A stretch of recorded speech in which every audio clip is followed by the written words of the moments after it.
अगर मैं आपसे कहूं कि मुay थाई में सबसे ज्यादा डैमेज पंचेस या किक्स नहीं करते, बल्कि वो चीज करती है जिस पर ज्यादातर लोग ध्यान ही नहीं देते। अगर आपने आज ये वीडियो पूरा नहीं देखा तो हो सकता है आप सालों तक मेहनत करते रहें, फिर भी रिंग में खुद को स्लो, हैवी और प्रिडिक्टेबल महसूस करें। सवाल ये नहीं है कि आप कितना हार्ड मारते हैं, सवाल ये है कि आप कैसे मूव करते हैं। अब यहीं से एक बहुत इंटरेस्टिंग बात शुरू होती है। ज्यादातर लोग जब मुay थाई के बारे में सोचते हैं तो उनके दिमाग में एल्बोज, नीज, ब्रूटल किक्स और पावर कॉम्बिनेशंस आते हैं, और ये गलत भी नहीं है। लेकिन सच ये है कि ये सब तभी काम करता है जब आपके पैर सही जगह पर हों। फुटवर्क वो इनविजिबल लैंग्वेज है जो फाइटर्स बिना बोले यूज करते हैं, और यही वो जगह है जहां ज्यादातर लोग डिस्कनेक्ट हो जाते हैं। आज हम उसी इनविजिबल डांस को डिकोड करने वाले हैं, वो भी इस तरह कि आप इसे अपने घर के एक छोटे से कमरे में बिना किसी इक्विपमेंट के प्रैक्टिस कर सकें। अब इमेजिन करें, आप ट्रेनिंग कर रहे हैं, स्वेट बह रहा है, पंचेस शार्प हैं, किक्स स्ट्रांग हैं, लेकिन फिर भी स्पारिंग में आप बार बार हिट हो जाते हैं। ओपोनेंट हर बार हाफ स्टेप में एंगल बना लेता है और आप बस रिएक्ट करते रह जाते हैं। कभी आपने सोचा है कि ऐसा क्यों होता है? यहां से असली जर्नी शुरू होती है, क्योंकि मुay थाई सिर्फ स्ट्राइकिंग आर्ट नहीं है, ये पोजीशनिंग का खेल है। ये उस स्पेस का खेल है जो आपके और ओपोनेंट के बीच है, और उस स्पेस को कंट्रोल कौन करता है? आपके पैर। इलाइट फाइटर्स इसे फील करते हैं। वो सोचते नहीं हैं कि अब पिवट करना है या सर्कल करना है। उनका बॉडी ऑटोमेटिकली रिस्पॉन्ड करता है, लेकिन ये मैजिक नहीं है, ये मास्टरी है, और मास्टरी फंडामेंटल से आती है, खासकर फुटवर्क के उन प्रिंसिपल्स से जो इतने सटल होते हैं कि लोग उन्हें इग्नोर कर देते हैं। अब मैं आपको 3 कोर प्रिंसिपल्स की तरफ ले जाना चाहता हूं, लेकिन उससे पहले एक छोटा सा पॉज लें। अपने पिछले स्पारिंग सेशन के बारे में सोचिए।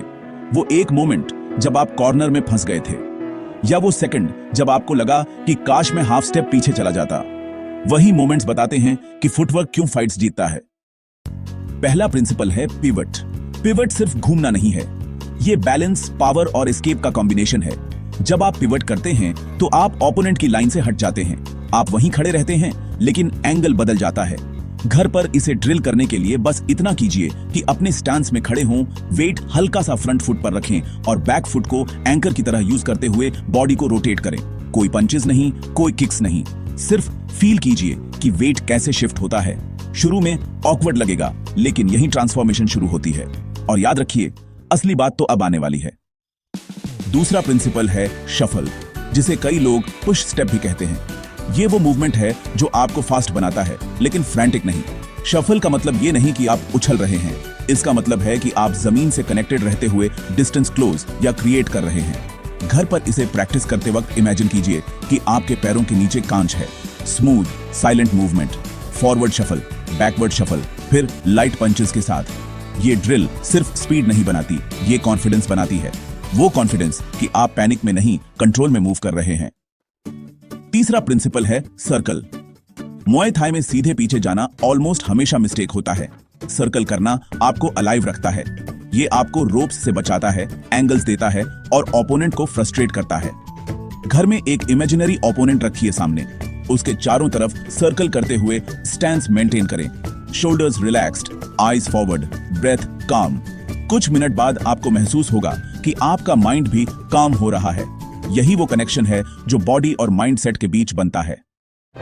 अब यहीं पर ज्यादातर लोग रुक जाते हैं। वो ड्रिल्स करते हैं, लेकिन पर्पस भूल जाते हैं। इसलिए अब मैं आपको उन होम ड्रिल्स के बारे में बताना चाहता हूं जो इन प्रिंसिपल्स को रियल बनाते हैं। शैडो बॉक्सिंग कीजिए, लेकिन इस बार कॉम्बो सेकेंडरी रखें। प्राइमरी फोकस फुटवर्क हो। हर पंच के बाद खुद से पूछिए, मेरे पैर कहां हैं? फ्लोर पर टेप की एक लाइन बना लीजिए और उसके अलोंग मूव कीजिए, बिना बैलेंस खोए। मिरर के सामने ड्रिल कीजिए ताकि आप देख सकें कि बॉडी स्टिफ तो नहीं हो रही। ये छोटे छोटे डिटेल्स ही चैंपियंस को अलग बनाते हैं। अब एक ऐसा मोमेंट आता है ट्रेनिंग में जब बॉडी टायर्ड होती है लेकिन माइंड क्लियर हो जाता है। शायद आपने भी फील किया होगा। Late night training, room quiet है, बस आपकी ब्रेथ और फ्लोर पर फीट की आवाज। उस मोमेंट में आपको एहसास होता है कि मुay थाई सिर्फ फाइट नहीं है, ये सेल्फ कॉन्वर्सेशन है। फुटवर्क उसी कॉन्वर्सेशन की लैंग्वेज है। लेकिन अब जो मैं बताने वाला हूं वो शायद आपने कभी सोचा भी नहीं होगा।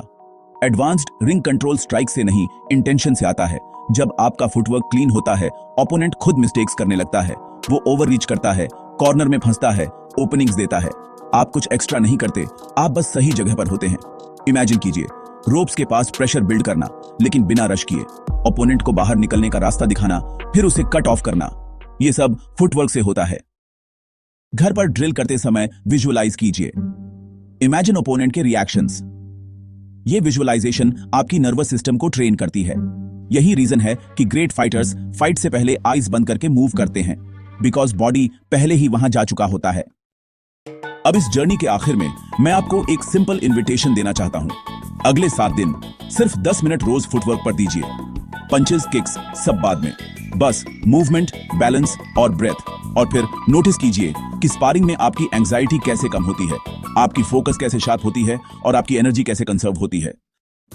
अगर इस वीडियो के किसी भी पल पर आपको लगा कि ये बात मेरे लिए है, तो शायद यही वो मोमेंट है जहां आप इस जर्नी को थोड़ा आगे बढ़ा सकते हैं। लाइक करना बस एक क्लिक नहीं है, ये उस कनेक्शन का साइन है जो आपने अभी फील किया। सब्सक्राइब करना कोई ऑब्लिगेशन नहीं, ये एक प्रॉमिस है कि आप इस पाथ पर अकेले नहीं चल रहे। एंड में बस इतना कहूंगा कि मुआय थाई बाहर से ब्रूटल दिखता है, लेकिन अंदर से ये बहुत सटल है और फुटवर्क उसका सबसे ऑनेस्ट हिस्सा है। अगली बार जब आप मूव करें तो अपने पैरों को सिर्फ जमीन पर मत रखिए, उन्हें कहानी लिखने दीजिए।